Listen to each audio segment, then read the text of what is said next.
like a boss.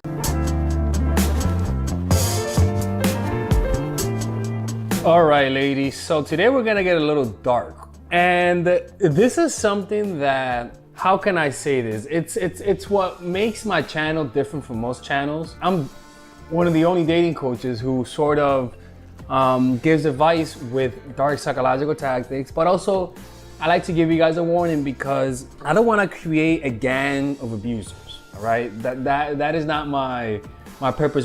This is more for the knowledge, so that it's not used against you guys, and so that you guys can use this with appropriate force. In other words, use it responsibly. I'm handing you over a very powerful weapon right now. Use it responsibly, because if you mess with the wrong guy, some people have a long memory. And sometimes you don't know you're messing with the wrong guy because usually they're just quiet. They get revenge in the quiet, all right? So be careful who you use this on.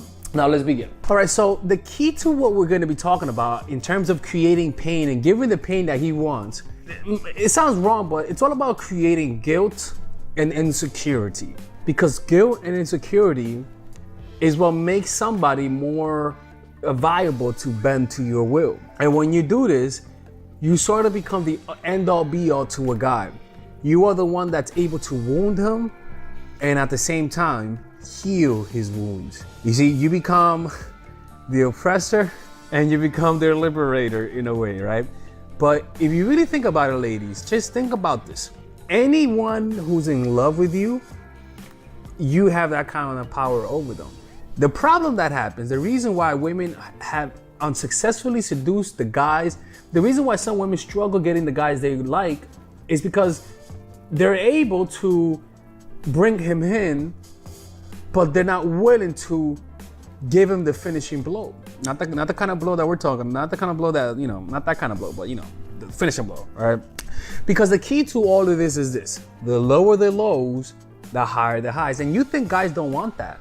But think about it. Guys usually want the women who hurt them the most. It is that fucking simple. Guys usually fantasize about the women who causes them to feel more empty inside, who causes reality to seem almost mundane without them in their lives, right? So as wrong as this looks, this is just based on purely observing what works and what doesn't work, right? So if you think this is moral or wrong, then too bad for you, because this is just reality, right? So this is how you do it, right? The first method we're gonna be using, because we're gonna be teaching you guys 3 different ways to give the pain that the guy wants, right? The first one is this: the good boss effect. What I mean about the good boss effect: a good boss, a good manager, a good master, right? Like it could be a boss at a job, knows how to give praise to an employee, right? A good manager makes you feel good. But a good manager also instills a little fear in you. A good manager instills a little anxiety inside, right? A good manager makes you feel guilty when you do something wrong. That's why a lot of women fall in love with their bosses. That's why a lot of women end up liking their boss, is because a boss shows a lot of coldness mixed in with warmth. In other words, this is what bosses do, right? Bosses give you harsh criticism.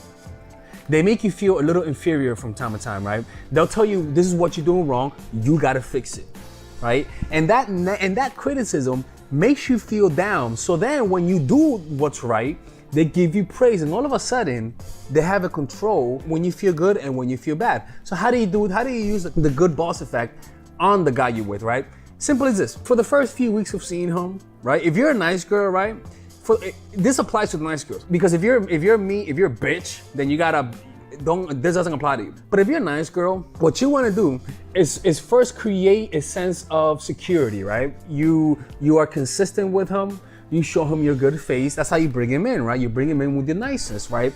But after a few weeks of knowing him, 3 weeks, 4 weeks of knowing him, right? You switch it up and you give him a criticism that's based on his character that's true. For example, if I'm with a woman and she never initiates contact, or if I'm with a woman and she's very critical of people, I could just say, hey, look, man, I'll be honest with you, man, I like you, but you criticize people a little bit too much, and it's not that I don't like you, but you just criticize people. It's a little hypocritical of you, man. And I don't know about that. Or I could say, hey, man, you know what? Every single time we hang out, It's always me having to initiate this. You know, maybe you think you're better than me and stuff like that, but I don't like to roll that way because I give you the respect that you deserve, and I just feel like you don't give that back. You literally criticize them. Find something to criticize. Find anything to criticize that's legit. And for example, it could be that they get angry a lot. The point is, find something to criticize. And what happens then? After you find something to criticize, say it, and then revert to you being nice, right? So you give them harsh criticism, and then you return to being nice. What that does is that it pulls the person's self-esteem down. It makes them feel a little. It makes them feel a little, right? And what they'll want is they want to see that nice version of you. It doesn't even have to be criticism. It could be that they did something genuinely wrong, and you call them out on it, right? And you show them another face of you. And then once you finish calling them out on it, once you finish scolding them, you return to being happy. It's almost like when you're a parent, you beat the shit out, not to beat the shit out of your kid, right? Hispanics parents do, right? You whip him, you say, this is because I love you, and then you make him some rice and beans. That contrast of criticism, punishment with love and warmth creates a cycle of addiction that makes people fall in love with you. Now, the key is to first create an image in the person's head that you're somebody that's fair, right? So it takes time to do this. So if you already have this image, if you're already a nice girl, you could do this fucking tomorrow. Find something to talk about. For example, the girl that I'm talking to, she got mad at me at something, right? And obviously she was right about it, right? And she was like, hey man, I don't like that you did that. And you know what? When she said that, finally she said something. Finally she said something. I felt bad. It works, people. It works. The second thing.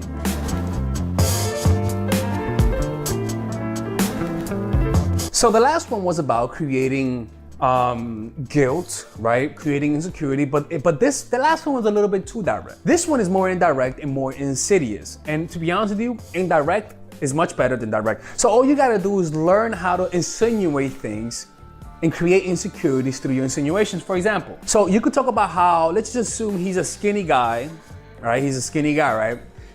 Remember, it's all about creating insecurity. So you could just talk about how, oh man, yeah, I love Will Smith. He's so big. Ugh, man, I love watching him. He's just so sexy. Stuff like that, right? If you want him to feel insecure, just praise a guy that's big and strong, right? Or praise a guy that's rich, right? Or praise a guy, let's just say this guy has a 9-to-5, the guy you're talking to. Praise a guy who has financial freedom, right? Let me give you my case. The guy, I was talking to a girl, and her ex that she loved, right, was a big black guy, right? And he worked out, right? And at the time I was skinny. So she just insinuated that she fell in love with him. It's subtle, but you know what? What happened to me? I started working out. And when I started working out, as I was working out, I wasn't just working out, I was thinking of impressing her as I'm working out, right? You know how some parents that are bad say, I love how your cousins are, or I love your cousin, he's so responsible. What are you gonna say? Bitch, what the fuck you saying, man? I'm not responsible too, right? Stuff like that. Praise and talk about people who have traits that he doesn't have. It'll naturally create an insecurity, and he'll naturally start to begin to sort of be that better representation that you have in their heads. Rather than having that person, they want you to think of them as you think of that person, if that makes any sense, right? All right, ladies, so finally, I have released my second course for women, which is natural chemistry. This course is a 5-week course. 5-week course where every week you're gonna get a new set of videos based on specific issues. This course is all about how to create and maintain the attraction in any man. This will help you create love. This will help you deepen the love with your man. This is not about manipulation. This is not about playing games. This is genuine, natural chemistry. No more short-term partners, no more being fooled. Why? Because I will reveal to you not only how to create attraction in the first week, but also how to understand male nature, how to understand their tricks, how to prevent from being too attached, signs that he's the wrong guy, signs that he's a narcissist, signs that he's a mama's boy, signs that he's an emotionally available guy, emotionally unavailable guy. We go over everything. We go over this third week, setting boundaries. We go over the third week, controlling your emotions, right? Setting boundaries, fourth week. Fifth week, embracing your masculine and the feminine, right? And on top of that, I have over 10 different bonuses. 10 different bonuses, my Lord have mercy, right? With a money back guarantee. The bonus are one, the natural chemistry, over 10 hours of content, right? The breakup formula, how to deal with a breakup, right? The connecting with your man, right? Establishing a life of abundance, social mastery, understanding your dark side, the goal setting seminar, which is about how to set and achieve goals, practical mastery that will teach you how to master anything, the laws of human nature. I have a book club for the laws of human nature with over 4 hours of content, right? The transformational seminar in a pocket, which is my mindfulness seminar, and the Chase audiobook. This originally is $1,800, but you get it starting at $97, ladies and gentlemen, right? $97. We have different packages, but all of this starts at $97. And you know what? You can check it out for free if you want. Yeah, for all the freeloaders, I have free videos just for you. Free videos, all right? So you could just check it out for free, and then you could get out. Nothing wrong with that, all right? So, and on top of that, it comes with a 30-day money-back guarantee. No questions asked. That's right. No questions asked. I don't mind. I just want you guys to check it out, because I know when you take one look, you're going to want to buy it. I can promise you. Just like my other course, the psychological game of attraction, it was a hit. You're gonna love this one. This one is not about manipulation. This is genuine natural chemistry. Order it now. All right. I'll see you guys inside. Peace out.